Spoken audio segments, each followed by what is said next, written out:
داواکاریەکەی بەغدا بۆ لیستی موچە دەستگا ئەمنیەکانی پارتی دووچاری کێشەی گەورە کردوتەوە.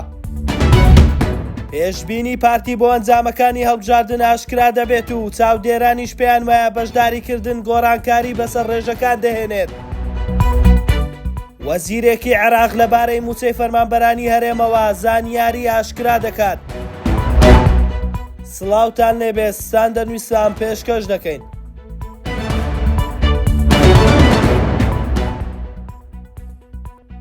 دوای ئەوەی وەزیری دارایی عێراق داوای کرد کە سەرجەم لیستی فەرمانبەران و موچەخۆرانی هەرێم ڕەوانەی بەغدا بکرێت، ئێستاشدا وەزارەتی دارایی هەرێم خەریکی ئامادەکردنی لیستی موچەخۆرانە بە خشتەی زمانی عەرەبی. داواکاریەکە موچەخۆرانی دەستگا ئەمنیەکانیش دەگرێتەوە. بەم هۆیشەوە بە گوێرەی زانیاری ستاندەر حکوومەتی هەرێمی کوردستان داوایان کردووە دەستگا ئەمنیە هەواڵگریەکان لەو لیستە داواکاریەکان دەربێنرێت و بەبێ لیست موچەیان پێ بدرێت بەهۆی هەستیاری بابەتەکە. تاوەکو ئێستاش حکوومەتی عێراق ڕەزامەندی لەسەر ئەو داواکاریە نەداوە. ڕایگەیاندووە کە دەبێ هەر لیستێکیان موچەخۆرێک لیستەکەی نێت موچەکەی بۆ ڕەوانە ناکرێت. جێی باسا ژمارەیەکی زۆر خەڵکی مەدەنی بە ناوی کارکردن لە دەستگای هەواڵگری و ئەمنیەکان موچەخۆرن و دەوامی فەرمیان لە دامەزراوەکانی حکوومەت و دەستگا ڕسمیەکاندا نییە.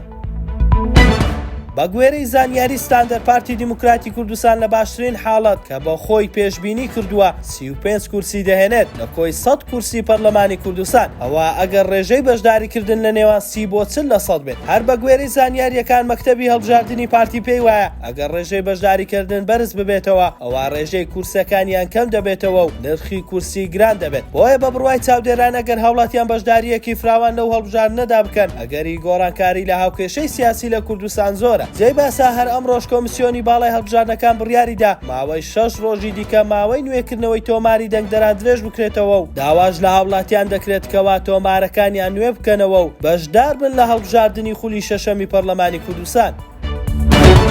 بەنگین ڕێکانی وەزیری ئاوادانکردنەوەی عێراق لە پشکی پارتی لەبارەی موچەی فەرمانبەرانەوە زانیاری ئاشکرا دەکات و ڕای دەگەێنێت حکوومەتی عێراق لە پارەدارکردن بۆ دابینکردنی موچەی موچەخۆرانی هەرێم بەردەوام دەبێت. ئەو وەزیرە دەژڵێت سەرۆک وەزیرانی عێراق پابەند دەبێت بە پێدانی موچەی فەرمانبەرانی هەرێم و نابێت لەمە و دوا قەرز بدرێتە حکوومەتی هەرێم بۆ ئەوەی موچە دابەش بکات. ئەمە لە کاتێکدایە لەسەر بنەمای سکاڵایەکی دەستگای ستاندەر دادگای باڵای فیدراڵی عێراق لە ڕۆژی 21 شوباتی 2024 بڕیاریدا لەبارەی موچەی موچەخۆرانی هەرێم ڕایگەیان دەبێ هەردوو حکوومەتی عێراق و هەرێم پابەندی یاسای بودجەی گشتی فیدراڵی بن و کار بۆ ئەوە بکەن کە موچەی موچەخۆرانی هەرێمی کوردستان لە خاتی خۆیدا دابەش بکرێت.